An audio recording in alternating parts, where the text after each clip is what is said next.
Hello friends, welcome to my channel. വീട്ടമ്മമാർക്കൊക്കെ ഉപകാരപ്പെടുന്ന കുറച്ച് നല്ല നല്ല ടിപ്സുകളാണ് ഇന്നത്തെ വീഡിയോയിൽ ഉൾപ്പെടുത്തിയിട്ടുള്ളത്. അപ്പോൾ നമുക്ക് നേരെ വീഡിയോയിലേക്ക് പോകാം. നമ്മൾ സ്ഥിരമായി ഉപയോഗിക്കുന്ന ബെഡുകളൊക്കെ പെട്ടെന്ന് തന്നെ ക്ലീൻ ചെയ്തെടുക്കാനുള്ള ഒരു ടിപ്പാണ് ആദ്യം തന്നെ പരിചയപ്പെടുത്താൻ പോകുന്നത്. അതിനായിട്ട് ടോൾക്കം പൗഡറാണ് ഉപയോഗിക്കുന്നത്.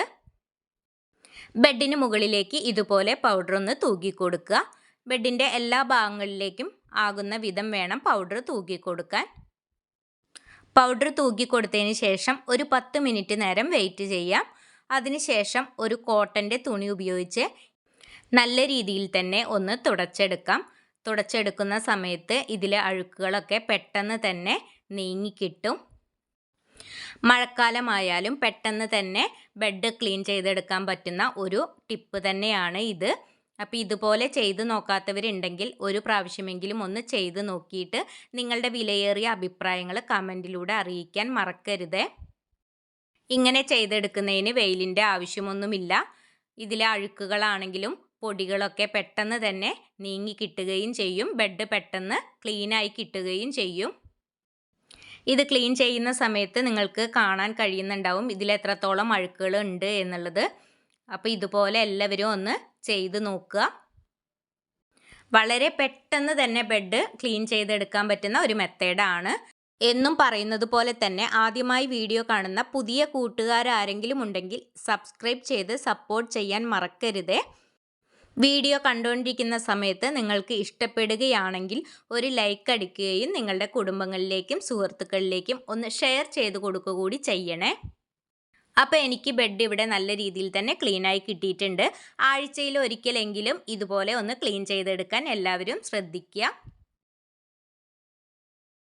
ഇനി അടുത്തതായിട്ട് കാണിക്കാൻ പോകുന്നത് നമ്മൾ സ്ഥിരമായി ഉപയോഗിക്കുന്ന ചീർപ്പുകളൊക്കെ വളരെ അഴുക്ക് പിടിച്ചതായിരിക്കും. അപ്പോൾ അതിനായിട്ട് ഞാനിവിടെ ഒരു പാൻ അടുപ്പത്ത് വെച്ചിട്ടുണ്ട്. അതിലേക്ക് വെള്ളം ഒഴിച്ചു കൊടുക്കുന്നുണ്ട്.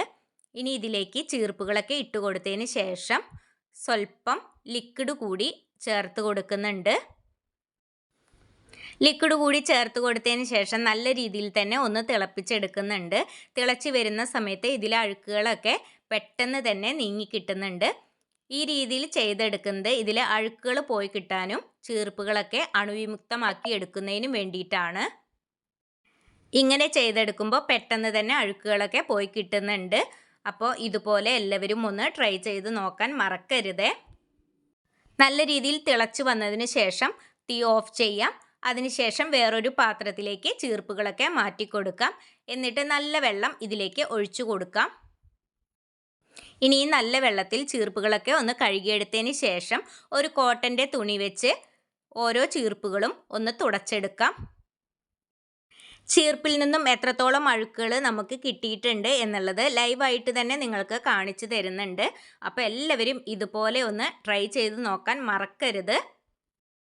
ആഴ്ചയിൽ ഒരിക്കൽ ഇതുപോലെ ക്ലീൻ ചെയ്തെടുക്കാൻ ബുദ്ധിമുട്ടുള്ളവർ മാസത്തിൽ ഒരിക്കലെങ്കിലും ഈ രീതിയിൽ ക്ലീൻ ചെയ്തെടുക്കാൻ പ്രത്യേകം ശ്രദ്ധിക്കണേ.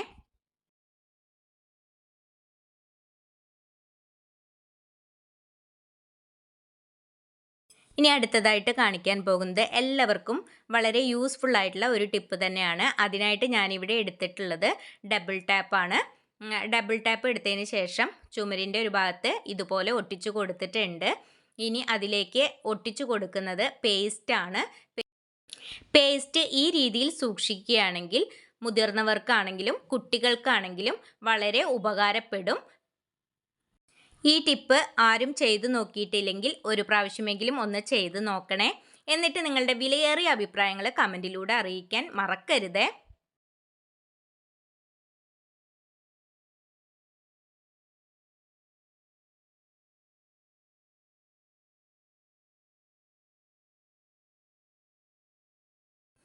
ഇനി അടുത്തതായിട്ട് കിച്ചണിൽ വളരെ യൂസ്ഫുള്ളായിട്ടുള്ള ഒരു ടിപ്പാണ് കാണിക്കാൻ പോകുന്നത്. അതിനായിട്ട് ഇതുപോലെയുള്ള ഒരു പ്ലാസ്റ്റിക് ബോട്ടിൽ എടുത്തിട്ടുണ്ട്.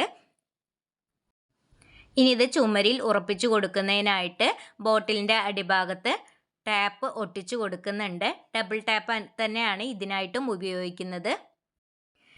ടാപ്പ് ഒട്ടിച്ചു കൊടുത്തതിന് ശേഷം ചുമരിലേക്ക് ഒന്ന് പ്രസ് ചെയ്ത് കൊടുക്കുന്നുണ്ട്. കിച്ചൺ സിങ്കിൻ്റെ ഭാഗത്താണ് ഇത് ഞാൻ ചെയ്തെടുക്കുന്നത്. പാത്രമൊക്കെ കഴുകിയതിന് ശേഷം നമ്മുടെ സ്ക്രബ്ബറൊക്കെ നമ്മൾ പാത്രത്തിൽ തന്നെയാണ് വെക്കുന്നത് പതിവ്. അത് ഒഴിവാക്കുന്നതിന് വേണ്ടി ഇതുപോലെ ചെയ്തെടുക്കുകയാണെങ്കിൽ പാത്രം കഴുകിയതിന് ശേഷം സ്ക്രബ്ബർ ഇതുപോലെ വെച്ച് കൊടുക്കുമ്പോൾ അതിലെ വെള്ളമൊക്കെ പെട്ടെന്ന് തന്നെ വാർന്ന് കിട്ടുകയും ചെയ്യും. ഇനി ഈ ബോട്ടിലിനുള്ളിലേക്ക് നമുക്ക് ആവശ്യത്തിനുള്ള സാധനങ്ങൾ സ്റ്റോർ ചെയ്ത് വെക്കാനും കഴിയും. പാത്രം കഴുകുന്ന ലിക്വിഡിൽ ഏത് ടൈമിലും സ്ക്രബ്ബർ ഇട്ട് വെക്കുകയാണെങ്കിൽ അതിൽ ഒരു ബാഡ് സ്മെല്ല് ഉണ്ടാകാൻ സാധ്യതയുണ്ട്. അതുപോലെ തന്നെ അണുക്കളും പെട്ടെന്ന് തന്നെ ഉണ്ടാകും. ഇത് ഒഴിവാക്കുന്നതിന് വേണ്ടിയിട്ടാണ് ഇങ്ങനെ ചെയ്തെടുക്കുന്നത്. ഈ രീതിയിൽ ചെയ്തെടുക്കാത്തവരുണ്ടെങ്കിൽ ഒരു പ്രാവശ്യമെങ്കിലും ഒന്ന് ചെയ്തെടുക്കണേ. ഇതുപോലെയുള്ള നല്ല നല്ല വീഡിയോസൊക്കെ നമ്മുടെ ചാനലിൽ ഉൾപ്പെടുത്തിയിട്ടുണ്ട്. അത് കാണാത്തവരൊക്കെ ഉണ്ടെന്നുണ്ടെങ്കിൽ ഒന്ന് കയറി കണ്ട് സപ്പോർട്ട് ചെയ്യണേ. ഇന്നത്തെ ടിപ്സുകൾ എല്ലാവർക്കും ഉപകാരമായി എന്ന് തോന്നുന്നു. ഇത്രയും നേരം വീഡിയോ കണ്ട് സപ്പോർട്ട് ചെയ്ത എല്ലാവർക്കും ഒരുപാട് നന്ദി.